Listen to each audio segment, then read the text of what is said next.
What's up, everybody? Got another quick repair video here for you. This one hopefully will be a lot more straightforward and simple than the last thing.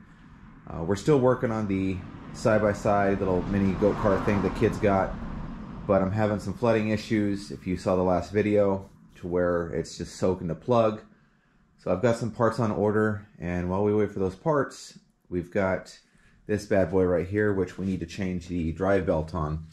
I pretty much smoked the belt on this last time I rode it. It's not completely gone because it still drives around a little bit, but chunks of belt and fluff were all coming out from around the casing here. So I was waiting on the belt to get here, which got here yesterday, along with a bolt to help me change it. But we basically got the drive belt right here, and in this mess of stuff here, there's a tool to help me with this job. Ah, there it is. It's just a simple little bolt, an M8. I believe it's threaded a little different. No, just a normal bolt. So you thread that into there, and I'll show you guys how to change a belt on this real quick. So let's grab this. We'll go over the unit here, kind of show you what I'm going to do. A lot of this is going to be off camera because it's going to be pretty self-explanatory.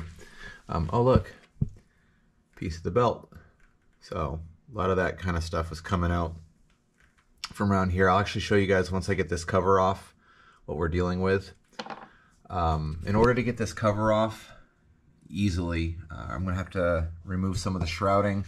So it appears we got some 10s here. I'm going to zip these off. So we got 1, 2, 3, 4, 5, 6, 7, 8. And to get this bottom shroud off, looks like we've got some bolts here. Looks like a clip right here. Come around to the back. Got another bolt here. And it looks like another one right back there. So I think if we zip those off, we'll be able to take this whole lower piece off here. And then this, I wonder, I feel like I can just kind of, we'll see how complicated this is to take this piece off. It looks like it might just snap in there. We'll take a look, but if it just snaps out, then we'll remove it. If not, I think I can just kind of manipulate this out of the way a little bit and get to those. And those are, I think they're T30s. Don't quote me on that, but I know they're 8 mils, so we'll zip those off. It's gonna remove this cover here, and then we'll pick back up. So I'm gonna get to work on that, and once I get that all removed, I'll get you guys back on. Okay, that was a little bit of a nightmare. You definitely have to take this piece off. As I was going, I thought I might be able to get the case off without removing that, but you got to. And it's a little bit of a nightmare. There's going to be some pushing, pulling. You do have, I forgot to mention, some of these plastic clips which you take out and they always break, so I had bought some knowing that was going to happen. But you got about half a dozen of them that you got to take out of here. But we're in. And it's, I mean, definitely ruined, but not as bad as I thought it was going to be. The belt didn't completely disintegrate. However, yeah, it's seen better days. That's for sure. It's kind of weird how that broke like that, though, isn't it?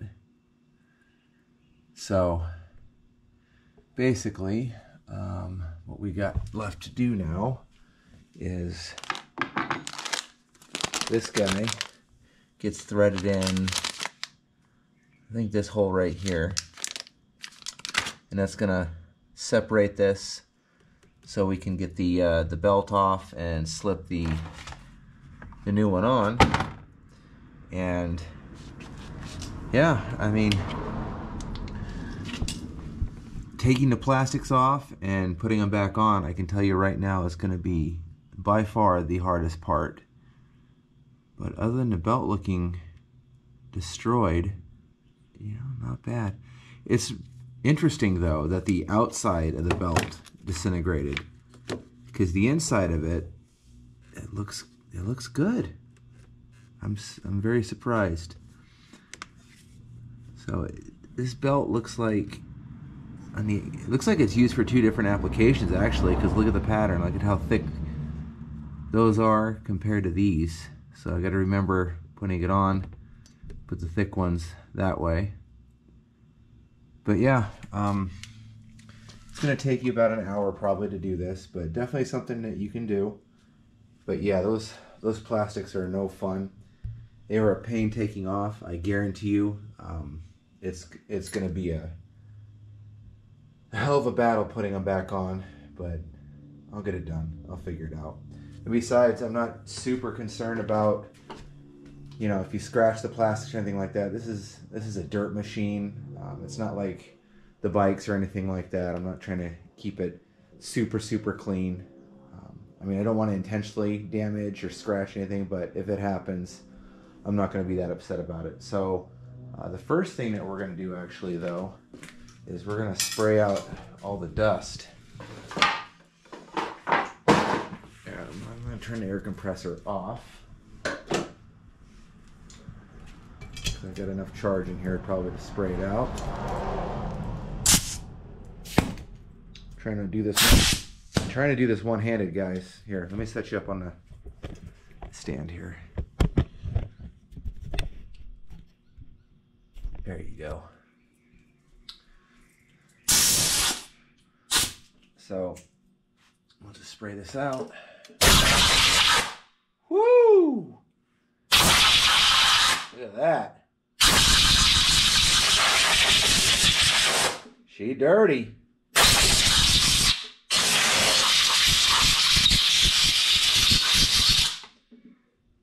Sure, that clutch dust is pretty healthy to inhale.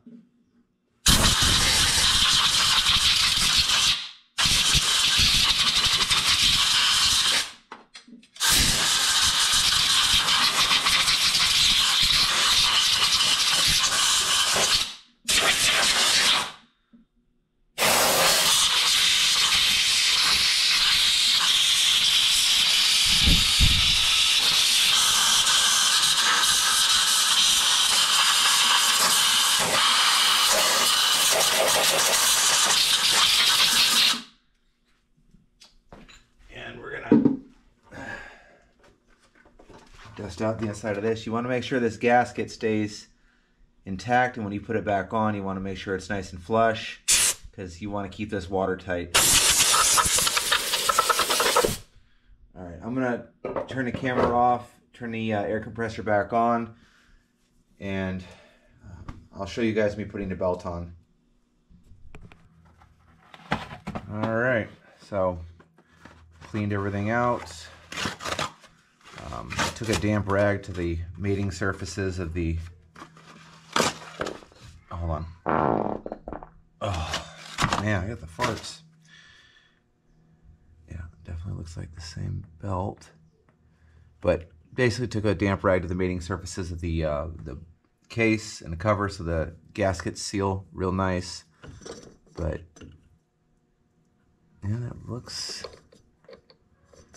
about right. So what we're gonna do is, where's my 13 mil? Wherever the hell I put my 13 mil at. There they are, way the hell over there.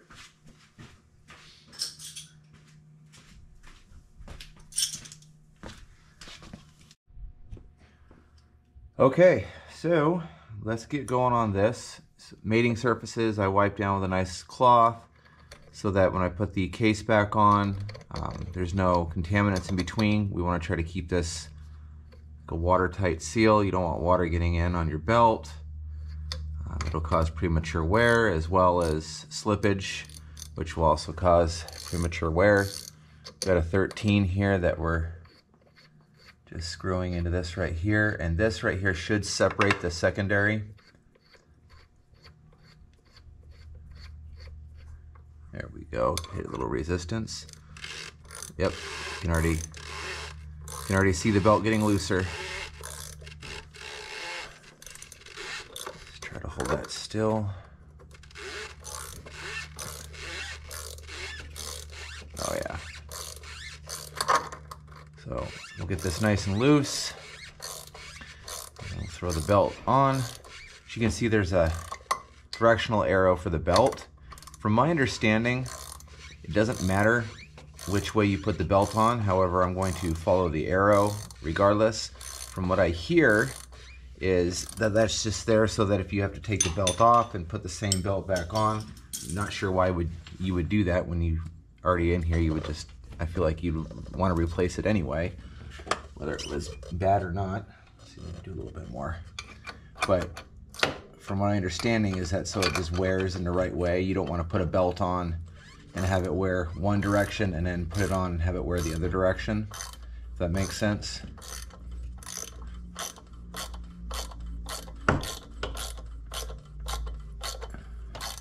Man, I would love to have a conversation with the engineer of, I mean, changing this, fantastic. So far, seems pretty straightforward and easy. However, getting to it through the plastics, fuck that engineer. Look at that. Just, you know, honestly, the inside of the belt looks really good. I could have probably rode the rest of the day in there, but at first, this piece right here that was disintegrating in here was slapping around, and man, it was so loud. I thought it was a knock at first. I thought I had blown my engine, because when this happened, I was cruising, I don't know, 65, 70 miles an hour, and then gave it the beans, and suddenly I heard boom. So I'm looking at the belt here, and as you can see, it's got rotation that way, so it's telling me to put the belt on like this. And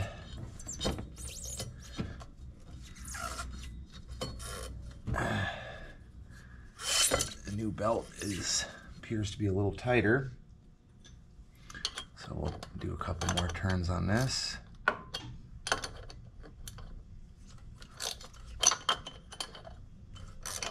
I mean, they really couldn't make taking the belt off and putting it on any easier, so I guess they had to make the plastics a fucking nightmare to get to.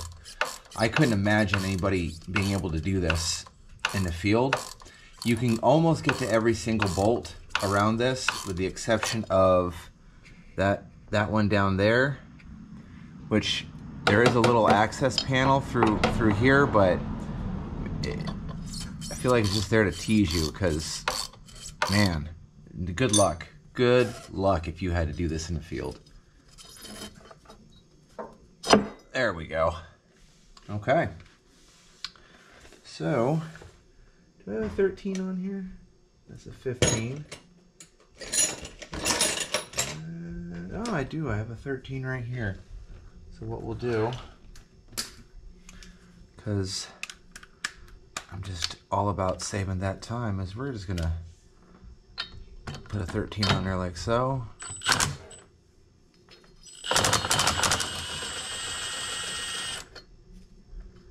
And do one of them.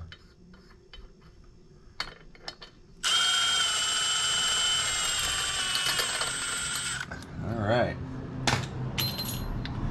So from my understanding, where you spin this around, it should automatically tighten up.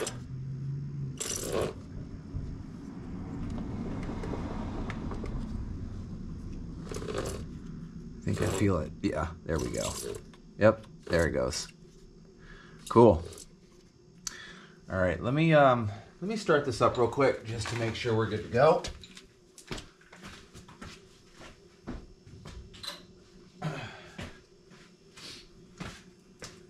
I don't want to put this back together and find out I did something wrong. I can't imagine what it would be, but let's just make sure.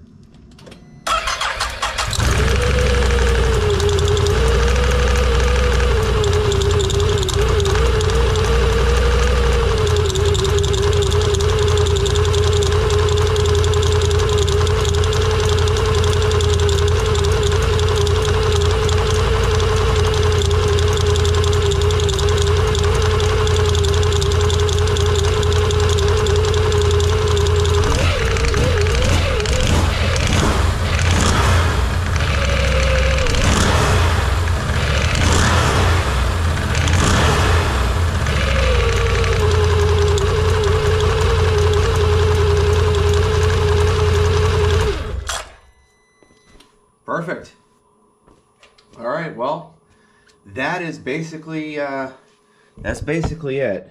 I'm not gonna torture you guys and have you watch me struggle to put this plastics back on. Trust me though, I'm gonna be here a minute and I'm probably gonna be cursing a lot. But yeah, that's pretty simple, and that's really weird. I can't say that I've I definitely wasn't I was expecting like half of the belt to be gone and maybe just like a little bit hanging on there. I was not expecting for the entire inside to be completely intact. In fact, doesn't even look that worn.